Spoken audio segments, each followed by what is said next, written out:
everyone, welcome to LK Group of Educational Services. അപ്പോൾ ഇന്നത്തെ video നമ്മൾ പുതിയ സബ്ജക്റ്റ് ആയിട്ടാണ് ഇന്ന് വന്നിരിക്കുന്നത്. ഇന്ന് നമ്മൾ നോക്കാൻ പോകുന്ന വേൾഡ് ഹിസ്റ്ററിയെ കുറിച്ചാണ്. നമുക്ക് പൊളിറ്റിക്സ്, ജോഗ്രഫി, ഹിസ്റ്ററി ഇതൊക്കെ സോഷ്യൽ സയൻസിൽ വരുമ്പോൾ വളരെ ഒരു ഇമ്പോർട്ടൻറ്റ് ഫാക്ടറാണ്. നമുക്കറിയാം, കേട്ടിട്ടിൽ തന്നെ സോഷ്യൽ സയൻസ് എന്ന് പറയുന്നത് വളരെ ഒരു ഇമ്പോർട്ടൻറ്റ് പാർട്ടാണ്. അത് തന്നെ നമ്മൾ പഠിക്കുമ്പോൾ എക്കണോമിക്സ് ഉണ്ട്, ജോഗ്രഫി ഉണ്ട്, പൊളിറ്റിക്സ് ഉണ്ട്, ഹിസ്റ്ററി ഉണ്ട്. പൊളിറ്റിക്സ് പഠിക്കുമ്പോൾ നമ്മൾ പറയും politics is very essential for us. കാരണം എന്താണ് നമ്മുടെ സൊസൈറ്റിയിൽ, എന്താണ് നമ്മുടെ രാജ്യത്ത് നടക്കുന്നത് എന്ന് മനസ്സിലാക്കി തരാൻ പൊളിറ്റിക്സ് വളരെ എളുപ്പമാണ്. But why are we learning history? നമ്മൾ ഹിസ്റ്ററി പഠിക്കുമ്പോൾ ആദ്യം നമ്മൾ വായിക്കുന്ന ഒരു സ്റ്റേറ്റ്മെൻറ്റ് ഉണ്ട്. അതായത് history happens twice because we never see it for the first time. അതായത് ഹിസ്റ്ററി എപ്പോഴും ഒരിക്കൽ സംഭവിക്കുമ്പോൾ നമ്മളത് കാണുന്നില്ല. കാരണം ഹിസ്റ്ററി നടക്കുമ്പോൾ നമ്മൾ എന്താ വിചാരിക്കുന്നത്, it's A present scenario, it is just taking place. അപ്പോൾ നമുക്കറിയില്ല ഇതൊരിക്കൽ ചരിത്രം കുറിക്കുമെന്ന് നമുക്കറിയില്ല. പിന്നീട് അതിൽ നിന്ന് നമ്മൾ നോക്കുമ്പോഴാണ് നമുക്ക് മനസ്സിലാവുക that is something which is recorded as A time line. അതാണ് ഹിസ്റ്ററിയുടെ പ്രത്യേകത. പിന്നെ ഹിസ്റ്ററി എന്ന് പറയുന്നത് നമുക്ക് സയൻറ്റിഫിക് പെർസ്പെക്റ്റീവിൽ നോക്കുമ്പോൾ സയൻസിന് ഓരോ തിയറിക്കും ഓരോ എക്സ്പീരിമെൻസ് ഉണ്ട്, അല്ലെങ്കിൽ ഓരോ പ്രാക്ടിക്കൽ സൈഡ് ഉണ്ട്. പക്ഷേ ഹിസ്റ്ററി എന്ന് പറയുന്നത് അറിഞ്ഞും കണ്ടുപിടിച്ചും വരുന്ന ഓരോ ഫാക്ട്സ് ആണ് ഹിസ്റ്ററി. അപ്പോൾ പണ്ട് കാലങ്ങളിൽ നമുക്ക് കിട്ടിയ ആർക്കിയോളജിക്കൽ എക്സ്കവേഷനിൽ നിന്നും അതേപോലെ തന്നെ ഇപ്പോഴും നമുക്ക് പല എക്സ്കവേഷൻസും സിറിയയിൽ നിന്നും ബാക്കി അതായത് നമുക്കറിയാം ഒരു മെസപ്പൊട്ടോമിയയിൽ നിന്നൊക്കെ പറയുമ്പോൾ ഈജിപ്ത്, സുഡാൻ ആ ഒരു ഏരിയയിലേക്കൊക്കെ പോകുമ്പോൾ നമുക്ക് ഏൻഷ്യൻ സിവിലൈസേഷൻസിന് കുറേ ഇതുകളുണ്ട്, ആർക്കിയോളജിക്കൽ ഫൈൻഡിങ്സ് ഉണ്ട്. അപ്പോൾ ഓരോന്നും നമുക്ക് കണ്ടുകിട്ടുമ്പോഴാണ് നമുക്ക് ഇങ്ങനെ ആയിരിക്കാം പണ്ടത്തെ ഒരു ലോകം, അല്ലെങ്കിൽ ഇങ്ങനെ ആയിരിക്കാം നമ്മുടെ ഹിസ്റ്ററി എന്ന് നമുക്ക് റെക്കോർഡ് ചെയ്യാൻ പറ്റുള്ളൂ. അപ്പോൾ നമ്മൾ ഓരോ വ്യക്തികളും എന്താണ് പ്രസൻറ്റ് എന്ന് പൊളിറ്റിക്സിൽ കൂടെ പഠിക്കുമ്പോൾ it's very mandatory for us to know what are past was like. അപ്പോഴാണ് നമുക്ക് മനസ്സിലാവുക from what to what we have reached. So ഇതിൽ നമ്മൾ ഹിസ്റ്ററി പഠിച്ചു തുടങ്ങുമ്പോൾ ഏറ്റവും ആദ്യം നമ്മൾ പഠിച്ചു തുടങ്ങുന്നത് വേൾഡ് ഹിസ്റ്ററിയാണ്. വേൾഡ് ഹിസ്റ്ററി പഠിച്ചു തുടങ്ങിയിട്ടാണ് നമ്മളത് കഴിഞ്ഞ് നമ്മൾ കുറച്ചുകൂടെ ലോക്കലൈസ്ഡ് ആവും. നമ്മുടെ കൺട്രിയുടെ ഹിസ്റ്ററി പഠിച്ചു തുടങ്ങും, നമ്മുടെ സ്റ്റേറ്റിൻ്റെ ഹിസ്റ്ററി പഠിച്ചു തുടങ്ങും. പിന്നെ നമുക്ക് വേണമെങ്കിൽ ഡൊമിസൈൽ ആയിട്ടുള്ള ഒരു സർട്ടൻ ഏരിയയുടെ ഹിസ്റ്ററിയും പഠിക്കാം. പക്ഷേ വേൾഡ് ഹിസ്റ്ററി എന്ന് പറയുമ്പോൾ നമ്മളൊരു സർട്ടൻ പ്ലേസിൽ ഫോക്കസ്ഡ് അല്ല. പക്ഷേ തുടക്കത്തിൽ എവിടെ നിന്നാണോ നമ്മുടെ ഉത്ഭവം അവിടെ നിന്നാണ് നമ്മൾ പഠിച്ചു തുടങ്ങുന്നത്. അപ്പോൾ വേൾഡ് ഹിസ്റ്ററിയിൽ നമുക്ക് ഏറ്റവും ആദ്യം തുടങ്ങാൻ പറ്റുന്ന ഒരു സിവിലൈസേഷനെ കുറിച്ചാണ്. കാരണം മനുഷ്യൻ എന്ന് പറഞ്ഞൊരു ബീയിങ് ബോൺ ആയി കഴിഞ്ഞ് അവർ സെറ്റിൽമെൻറ്റിലേക്ക് കടക്കുന്ന ഒരു ഫേസിൽ അവരിൽ നിന്ന് വന്ന മാറ്റങ്ങൾ, അവരിൽ നിന്ന് വന്നിരിക്കുന്ന എവല്യൂഷൻസ്, അതൊക്കെയാണ് നമ്മൾ ഹിസ്റ്റോറിക്കലി റെക്കോർഡഡ് ചെയ്തിരിക്കുന്നത്. അപ്പോൾ വേൾഡ് ഹിസ്റ്ററിയിൽ പല സിവിലൈസേഷൻ അല്ലെങ്കിൽ പല സെറ്റിൽമെൻറ്റിനെയും കൊണ്ട് പഠിക്കാൻ നമുക്ക് വേൾഡ് ഹിസ്റ്ററി ഭയങ്കരമായിട്ട് ഹെൽപ്ഫുൾ ആയിരിക്കും. സോ ഇന്നത്തെ ക്ലാസ് നമ്മൾ ഹാൻഡിൽ ചെയ്യാൻ പോകുന്നത് വേൾഡ് ഹിസ്റ്ററിയിൽ ഏൻഷ്യൻ സിവിലൈസേഷൻസിനെ കുറിച്ചാണ്. നമ്മൾ ഏൻഷ്യൻ സിവിലൈസേഷൻസ് എന്നാണ് പറയുന്നത്, it's A plural word. Ancient civilisations എന്ന് പറയുമ്പോൾ അതിൽ പല സിവിലൈസേഷൻസും ഇൻക്ലൂഡഡ് ആവും. അപ്പോൾ ഇന്നത്തെ ക്ലാസ്സിൽ നമുക്കൊരു ബ്രീഫ് ഇൻട്രൊഡക്ഷൻ തന്നെയാവാം ഏൻഷ്യൻ സിവിലൈസേഷനെ കുറിച്ച്. അത് കഴിഞ്ഞ് നമുക്ക് ഡീറ്റെയിൽ ആയിട്ട് ഓരോ സിവിലൈസേഷൻസും അതിൻ്റെ അണ്ടറിൽ വരുന്ന സബ് കാറ്റഗറീസിനെയും കുറിച്ച് അറിയാം.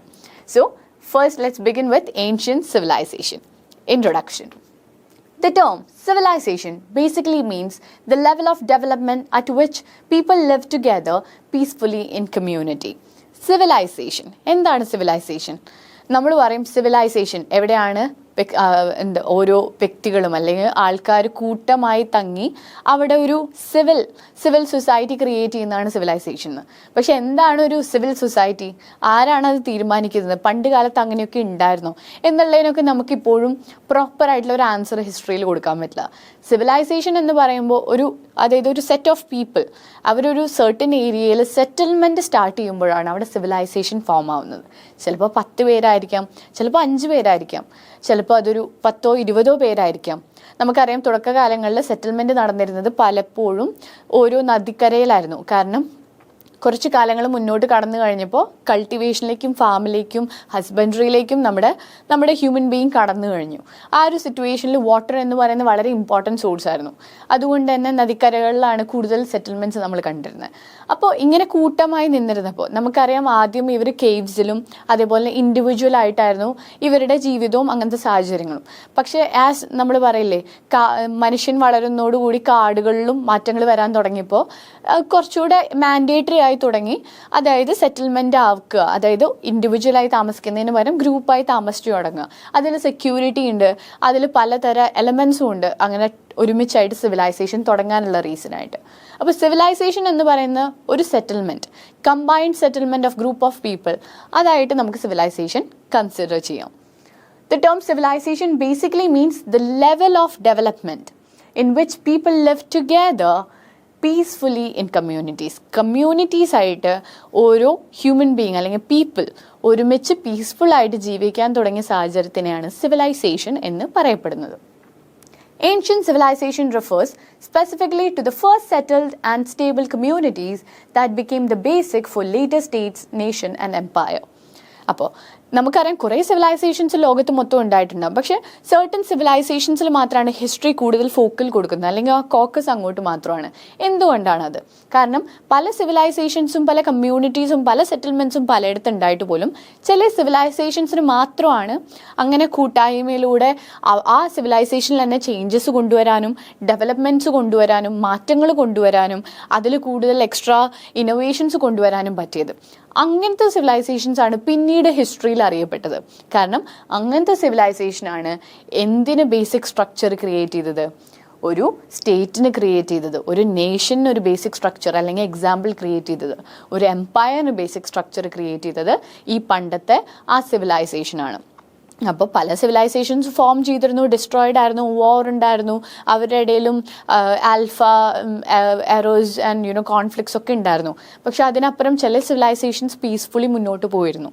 അപ്പോൾ ആ സിവിലൈസേഷൻസ് ആണ് ഹിസ്റ്ററിയിൽ ഒരു ഇടം കിട്ടിയത്.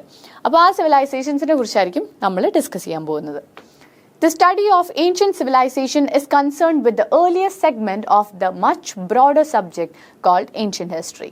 The span of ancient history began with the invention of writing about 3100 BC and lasted for more than 35 centuries. അപ്പോൾ നമ്മൾക്കറിയാം എന്ന് തൊട്ടാണ് ഹിസ്റ്ററി റെക്കോർഡ്, അതായത് ഹിസ്റ്ററി എപ്പോഴാണ് റെക്കോർഡഡ് ആവുന്നത്? ആദ്യമായി റൈറ്റിംഗ്, അതായത് നമ്മളിപ്പോൾ കാണുന്ന ലിപിയല്ല, പക്ഷെ ആദ്യ ലിപി തുടങ്ങി എപ്പോഴാണ് റൈറ്റിംഗ് തുടങ്ങിയത് അല്ലെങ്കിൽ എപ്പോഴാണ് റെക്കോർഡിംഗ് സ്റ്റാർട്ട് ചെയ്തത്? അപ്പോൾ തൊട്ടാണ് ഹിസ്റ്ററിക്ക് ഒരു ബിഗിനിങ് പീരീഡ് ഉണ്ടായി തുടങ്ങിയത്. അതിനു മുന്നേ നമുക്ക് അത് പറഞ്ഞു തരാൻ ആരും ജീവിച്ചിരിക്കുന്നില്ല. അപ്പോൾ റൈറ്റിംഗ് റെക്കോർഡ്സ് എന്നാണോ തുടങ്ങിയത്? അത് ചിലപ്പോൾ ബേസിക്കലി ഒരു സ്റ്റോൺ കാവിങ് ആയിരിക്കാം, അല്ലെങ്കിൽ ചിലപ്പോൾ ലീഫ്ലെറ്റ്സ്, ടാബ്ലെറ്റ്സ്. നമുക്കറിയാം പല പല ഇതുകളും നമ്മൾ ഹിസ്റ്റോറിക്കലി ആർക്കിയോളജിസ്റ്റുകൾ കണ്ടുപിടിച്ചിരുന്നു, അത് എക്സ്കവേറ്റ് ചെയ്തെടുത്തിരുന്നു. അങ്ങനത്തെ റെക്കോർഡ്സ് കിട്ടുമ്പോഴാണ് നമുക്ക് അതിനും മുന്നേ ആൾക്കാരുണ്ടായിരുന്നു എന്ന് നമ്മൾ മനസ്സിലാക്കുക. അപ്പോൾ റൈറ്റിംഗ് റെക്കോർഡ്സ് എന്ന് തുടങ്ങി അന്ന് തൊട്ടാണ് നമ്മുടെ ഏൻഷ്യൻ്റ് ഹിസ്റ്ററി റെക്കോർഡഡ് ആയി തുടങ്ങിയത്. അപ്പോൾ ഇതുവരെയുള്ള നമ്മുടെ ആർക്കിയോളജിക്കൽ എക്സ്കവേഷൻസും ഇൻവെൻഷൻസും തമ്മിൽ നമുക്ക് മനസ്സിലായത് എന്താണ്? ഒരു സിവിലൈസേഷൻ എന്ന് പറയുന്നത് റൈറ്റിംഗ് ഇൻവെൻറ്റ് ചെയ്തപ്പോൾ തൊട്ടാണ് ഉള്ളത്. അതെന്ന് പറയുന്നത് എത്രയാണ്?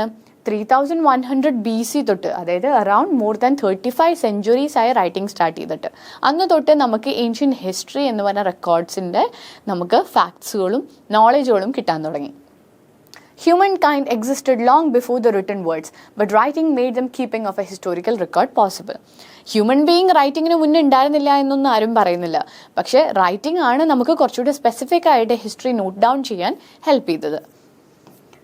The first ancient societies arose in Mesopotamia and Egypt in the Middle East, in the Indus Valley region of what are now Pakistan and India. അപ്പോൾ നമുക്ക് ഓൾറെഡി അറിയാവുന്ന ഒരു കാര്യമാണ്, ഇന്ത്യ എന്ന് പറഞ്ഞ രാജ്യം ജസ്റ്റ് ഇവിടുത്തെ കൾച്ചറൽ ഡൈവേഴ്സിറ്റിക്ക് മാത്രമല്ല പ്രൊപ്പൗണ്ട് ചെയ്ത് നിൽക്കുന്നത്. പക്ഷേ നമ്മുടെ ഏർലി സിവിലൈസേഷൻസിൻ്റെ, ഇപ്പോൾ ഹരപ്പൻ ആയിക്കോട്ടെ മെസപ്പൊട്ടോമിയൻ ആയിക്കോട്ടെ, നമുക്കും അറിയാം ഇൻഡസ് വാലി ആയിരുന്നു തുടക്കകാലങ്ങൾ. അതിൻ്റെ ഒരു ഭാഗമാണ് ഇപ്പോൾ നമ്മൾ ഇന്ത്യയിലും കാണുന്നത്. അതുകൊണ്ട് തന്നെ ഇന്ത്യക്കും ഉണ്ട് അതിലൊരു വളരെ ഇമ്പോർട്ടൻറ്റ് റോള് കളിക്കാനുള്ളത്. അപ്പോൾ ഫസ്റ്റ് ഏൻഷ്യൻ സൊസൈറ്റി എന്നറിയപ്പെടുന്നത് ഏതാണ്? മെസപ്പൊട്ടോമിയൻ ഈജിപ്ഷ്യൻ ഏരിയയാണ്. അതിലിപ്പോഴും ആർഗ്യുമെൻറ്റ്സ് ഉണ്ട് ഏതാണ് കുറച്ചുകൂടെ പഴക്കമേറിയതെന്നും. ഈ മെസപ്പൊട്ടോമിയൻ ആൻഡ് ഈജിപ്റ്റ് എന്ന് പറയുന്നത് നമുക്കറിയാം ഈജിപ്റ്റ് മിഡിൽ ഈസ്റ്റിലാണ്, അധികം ദൂരമില്ല ഇന്ത്യയിൽ നിന്ന്. അതുകൊണ്ട് തന്നെ ഇൻഡസ് വാലി റീജിയനിലായിരുന്നു മെസപ്പൊട്ടോമിയൻ സിവിലൈസേഷൻ കൂടുതൽ കണ്ടുവന്നിരുന്നത്. അതായത് ഏർലി സെറ്റിൽമെൻ്റ് ഒക്കെ ഇൻഡസ് വാലിയിലായിരുന്നു. അതെന്ന് പറയുന്നത് ഇപ്പോഴത്തെ കറണ്ട് കൺട്രീസ് എടുക്കുമ്പോൾ പാകിസ്ഥാനിലും ഇന്ത്യയിലും അതേപോലെ തന്നെ ഹുവാങ് ഹി, അതായത് yellow river, Valley of China, ഇതിലൊക്കെ നമുക്ക് ഇൻഡസ് വാലിയുടെ ആ ബേസിക് ഫസ്റ്റ് സെറ്റിൽമെൻറ്റിൻ്റെ ഇതുകൾ കാണാൻ പറ്റും. പല എക്സ്കവേഷൻസും ഇന്ത്യ, പാകിസ്ഥാൻ, അതേപോലെ ഈജിപ്റ്റ്, അതേപോലെ തന്നെ ചൈന എന്നൊക്കെയുള്ള ഇൻഡസ് വാലി ഗോ ത്രൂ ചെയ്തിരുന്ന ഏരിയാസിലൊക്കെ നമുക്ക് എക്സ്കവേറ്റ് ചെയ്യുമ്പോൾ ഏൻഷ്യൻറ്റ് പ്രീ ഹിസ്റ്റോറിക്കൽ റെക്കോർഡ്സ് പലതും നമുക്ക് കിട്ടി വരുന്നുണ്ട്. So it was Middle East, that is Egypt, Middle East and Pakistan, India, and in the Huang He, Yellow River, Valley of China, on the island of Crete, in the Aegean Sea, and in Central America. ഇത്രയൊക്കെ areas ആണ് Indus വാലിയുടെ നമ്മുടെ ഒരു perimeter cover ചെയ്യുന്നത്. All these civilizations had certain feature in common. They built cities and invented form of writing. ഇവരിലൊക്കെ common ആയിട്ടുള്ള feature എന്താണ്? ഈ Mesopotamian civilisation എന്ന് പറയുന്ന സിവിലൈസേഷൻ, അല്ലെങ്കിൽ ഈ രാജ്യങ്ങളിലൊക്കെ നമുക്ക് എന്ത് പറയാൻ പറ്റും? ഈ സിവിലൈസേഷൻസിലൊക്കെ എന്ത് നടന്നിരുന്നു? അവർ സിറ്റീസ് ബിൽഡ് ചെയ്തിരുന്നു. അവരുടെ ഏൻഷ്യൻ കൺസ്ട്രക്ഷൻ എന്ന് പറയുന്നത് അൺഇമാജിബിൾ ആണ്. കാരണം അന്ന് ഇൻവെൻറ്റ് ചെയ്യപ്പെടാത്ത പല എക്വിപ്മെൻറ്റ്സും വെച്ചിട്ട് അവർ ഉണ്ടാക്കിയ ഒരു സിറ്റി എന്ന് പറയുന്നത് is more than what we can imagine. അപ്പോൾ they build cities and invented different forms of writings. They learned to make pottery and use metals. They domesticated animals and they created fairly complex social structure with class system. Apart from written records and carved inscription, the knowledge about the ancient people is derived from the work of archaeologists.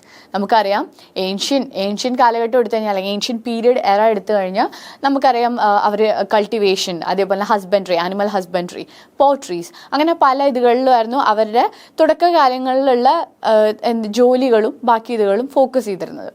അപ്പോൾ അതുപോലെ തന്നെ ആദ്യം അത് clays ആയിരുന്നു, പിന്നെ stone ആയിരുന്നു, പിന്നെ metal ആയിരുന്നു. നമുക്കറിയാം അതിനനുസരിച്ച് നമ്മൾ എറയും ഡിവൈഡ് ചെയ്ത് പോകുന്നുണ്ട്. ആ സമയങ്ങളിൽ നമുക്കറിയാം ഡൊമസ്റ്റിക്കേഷൻ ഓഫ് ആനിമൽ എന്ന് പറയുന്നത് ഫാമിൻ്റെ കൂടെ തന്നെയുള്ള ഒരു ഇമ്പോർട്ടൻറ്റ് ഫോം ഓഫ് ഇതായിരുന്നു. അതായത് കൾട്ടിവേഷനും അതേപോലെ തന്നെ മൃഗങ്ങളിൽ നിന്ന് കിട്ടുന്ന പാലും അതേപോലെ മീറ്റും ഇതൊക്കെയായിരുന്നു അവരുടെ മെയിൻ സോഴ്സ്. അവരുടെ ഭക്ഷണങ്ങളാണെങ്കിലും ഈവൻ സെല്ലിങ്, ബൈങ്, ഒരു മാർക്കറ്റ് സിസ്റ്റത്തിലേക്കെങ്കിലും എത്തിക്കാനുള്ള ഒരു റീസൺ ഇതൊക്കെ തന്നെയായിരുന്നു.